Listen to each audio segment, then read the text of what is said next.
Well, Hotone's at it again, aren't they? Got a brand new firmware, version 3.8 for the Ampero.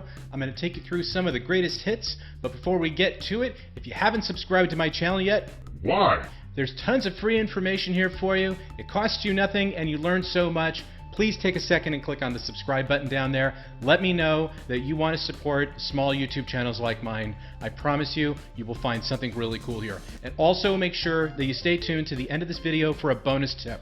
Okay, now let's get to the demo. So if you haven't updated the firmware before, it's a very easy process. First, you want to make sure you back up all of your user presets. Then you want to go to the Hotone website, which is hotoneaudio.com, and you want to download the latest version of the Ampero editor and the Ampero firmware 3.8. Once that's done, you install the editor and then you can install the firmware update. I've actually taken you through this process before in a previous video, and I will leave a link in the video description below so you can check it out for yourself.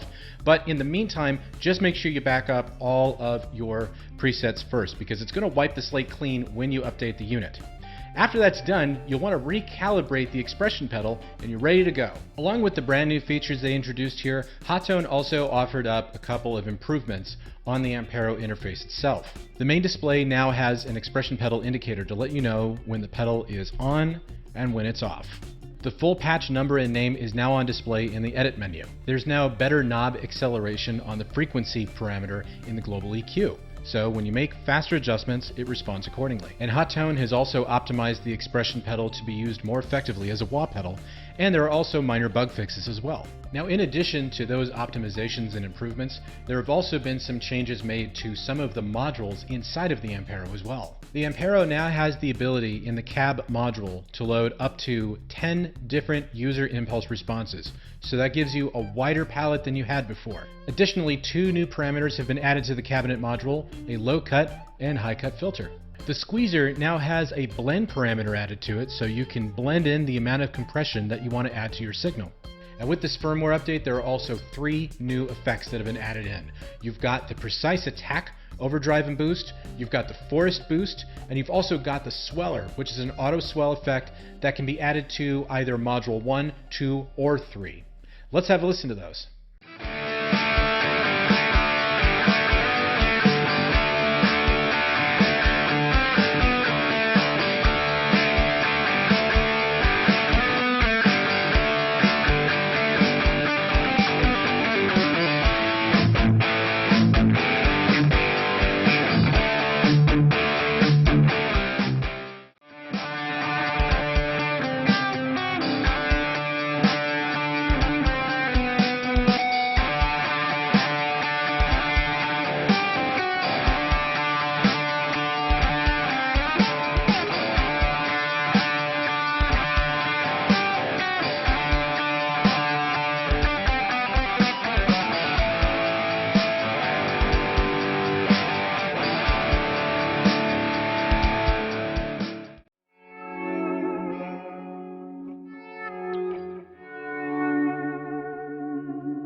Now here's that bonus tip that I promised you.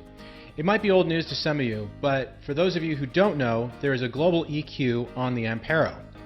You can access this by going to the global button here in the upper right corner of the main screen and then selecting global. And this will add a little more edge to your overall sound with the Ampero. The other way you can access it is by going to the Ampero editor and clicking right next to the tempo. There's the global EQ button. Have a quick listen to what it sounds like.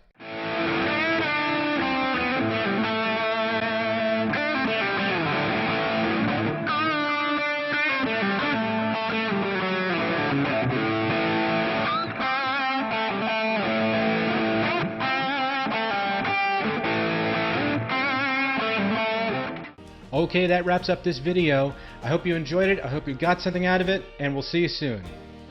Well, thanks for stopping by. I hope you enjoyed this video. If you have any further questions, be sure to visit us at thepedalguide.com.